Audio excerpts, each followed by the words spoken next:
This is part 2 of chapter 8. Watercolor paintings of apples hung from the walls.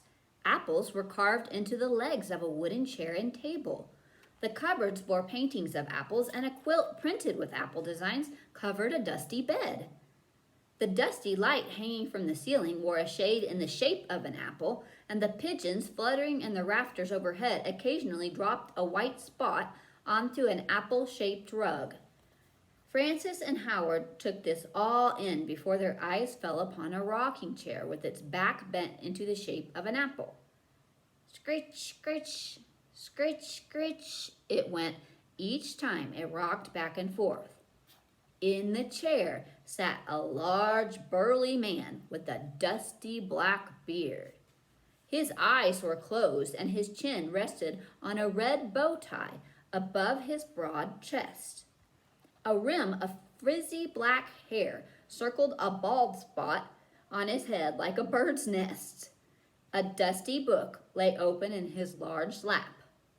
The man's bearded face, his rumpled tweed jacket, and the wire-rimmed spectacles ready to drop off the end of his nose were familiar, for this was the very man whose picture hung above the doorway of W.T. Mellon Elementary School.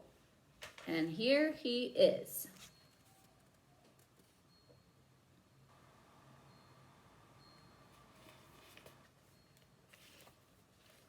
It's Walter T. Mellon, Howard whispered. W.T. Mellon himself. It looks like him, said Francis, but I thought he was dead or something. The man's eyes opened. He raised his head and pushed back his spectacles with a finger. Noticing the visitors, he smiled through his whiskers. Ah, wonderful ones, he said. What took you so long to get here? He snapped his book shut, and a spout of dust shot upward. Francis and Howard, come in, come in. Francis and Howard exchanged glances. Not until a pigeon dropping smacked the floor behind them did they step into the room. That's right, come in. Take a seat, said Mr. Mellon, gesturing toward a sofa. Don't stand on politeness. Please, sit down. The 2 third graders sidled across the room. They sat on the edge of a sofa upholstered with an apple pattern, of course. Their eyes remained fixed on the large, dusty man slowly rocking in his chair.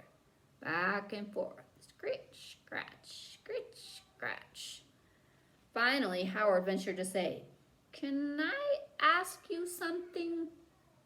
Mr. Mellon locked his fingers together across his ample stomach. Certainly, Howard, he said. Questions are an excellent way to learn. Something about anything. How did you know we were coming? Asked Howard. How did you know our names?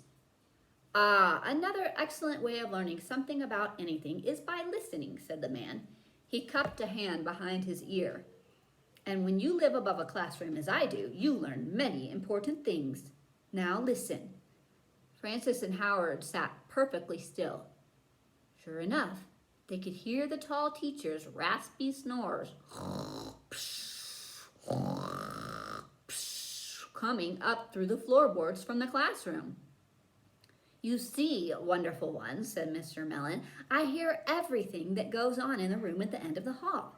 Every question and every answer, every moan and groan, every grind of the pencil sharpener and squeak of chalk, every snicker, song, whispered secret, hiccup, cheer, and every word your teacher says, softly or shouted. Of course I overheard his ranting and raving this morning, so tell me, I've been waiting all morning to hear. What message did you leave, Rosalie, on the computer? Francis and Howard grinned together. Perhaps here was someone who could appreciate a good practical joke. As they told the story, Mr. Mellon rocked in his chair, scritch, scratch, scritch, scratch, and stroked his beard. When the story was over, he slapped his knee once, sending up another spout of dust. Very creative, he said. How did you ever come up with such a clever idea? Originality is also an excellent way to learn something about anything. Now, how about a snack? Help yourselves to an apple, of course. Mr. Mellon's guests reached for 2 shiny red apples in a bowl on the table. In unison, they took large, juicy bites. No apple ever tasted better. While munching, Frances studied the tall book stacks that formed the walls of the little room. She swallowed. Here's a tiny picture of the table with the apples.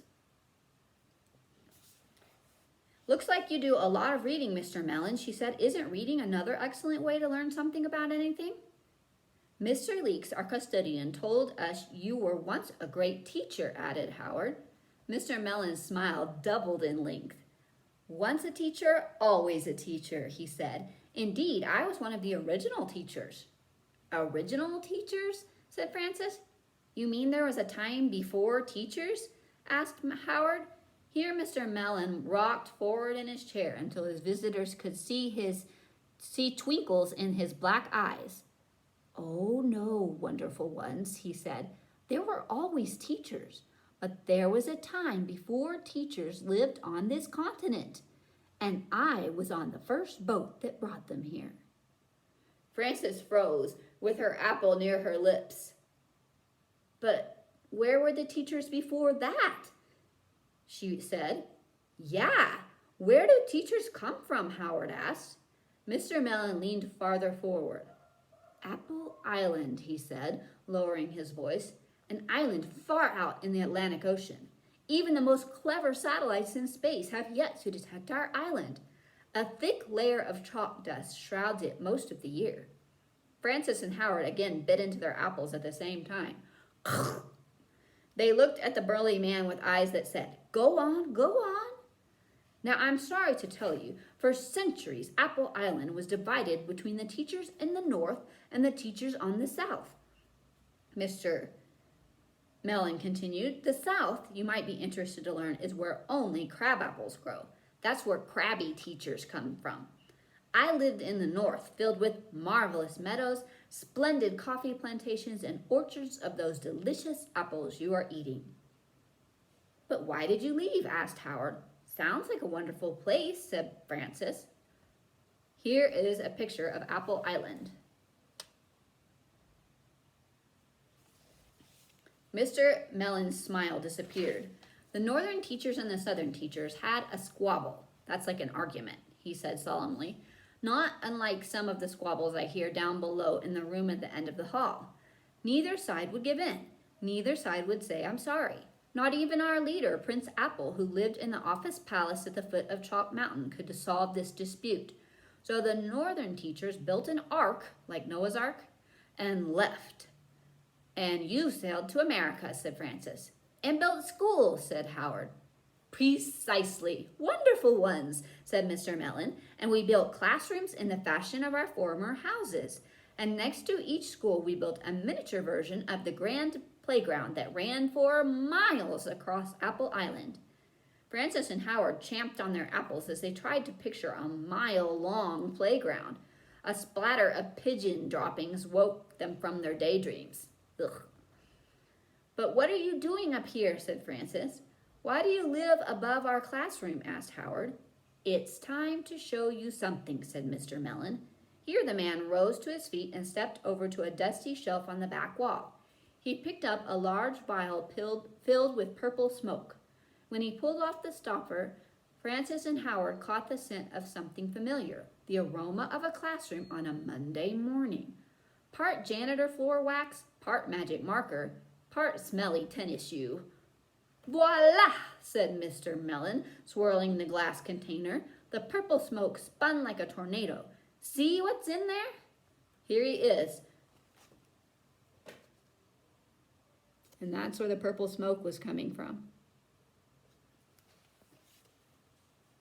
Amidst the smoke, Frances and Howard saw images of numbers and letters all whirling madly around the vial. What's it for? Said Frances. Is it dangerous? Asked Howard. Perfectly harmless, said Mr. Mellon. It's a mixture of chalk dust, pencil shavings, eraser crumbs, and a special ink brought with me from Apple Island. So what good is that purple stuff? Said Frances. What have you done with it? Asked Howard. The burly man paced the room from one book wall to another, swirling his vial.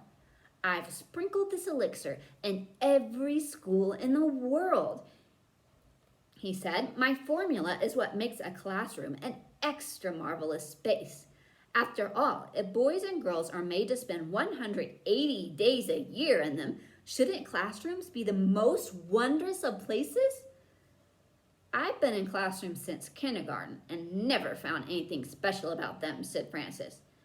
Me neither, said Howard. Oh, wonderful one, said Mr. Mellon. Has your teacher ever called on you to answer a tricky math problem and suddenly you hear the answer from somewhere in the back of the room? I suppose, Francis admitted. And did you ever forget to do your homework and that turns out to be the day your teacher is absent? Yeah, once, said Howard. Mr. Mellon slapped the side of his pants, causing more dust clouds. That is my Apple Island potion at work, he said. But of course, those are simple tricks. My latest formula, here in this vial, is much stronger, new and improved. In fact, this latest potion is still being tested in my laboratory. And here he is again with his vial. That's like a little test tube that used in science. Howard gave the room a quick once-over. This is your laboratory, he said, as a white pigeon dropping fell near his feet. In case you haven't figured out yet, pigeon droppings are bird poop. Doesn't look like it, said Francis, but my laboratory isn't here, it's down below. My laboratory is your classroom, the room at the end of the hall. That's where my strongest elixir is tested. Before Howard and Francis had a chance to ask what Walter T. Mellon meant by this, the dusty man stopped his pacing and held a finger to his lips.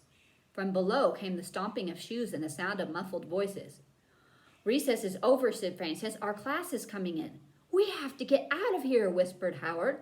How quickly recess time can pass, said Mr. Mellon, returning to his rocker. I've enjoyed our talk, wonderful ones. A good conversation is an excellent way to learn something about anything. Like two frightened mice, Francis and Howard darted from the room and through the book maze. At the trap door, they peered down into the coat closet. Directly below them, Rosalie was hanging up her jacket. She left the closet unaware of the two pairs of legs dangling over her head. The instant the closet door closed, two bodies fell to the floor, landing in a jumbled pile of legs and arms. Howard rose to his feet, slapping the dust off his pants. Now we're in for it, he said. Looks like it, said Francis. Just wait until the teacher catches us coming out of here. Upon emerging from the closet, however, the pair found the class sitting quietly at their desks. Up front, the tall teacher's head remained on his desk. His snores filled the classroom. He was still asleep. Francis and Howard smiled at each other. Without a word, they raced to the computer. They found Rosalie's floppy disk and inserted it into the disk drive. What shall we write this time? Asked Francis. Howard pointed to the ceiling. Do you believe all that stuff Mr. Mellon told us up there? He asked. You know about Apple Island and his special elixir? Not a chance, said Francis. He was just a batty old man who has been up with the pigeons too long. As she spoke, the computer screen flashed. Francis and Howard shot back in their chairs. They gawked at the large words appearing on the screen. Thanks for the visit. Come again soon. W. T. Mellon.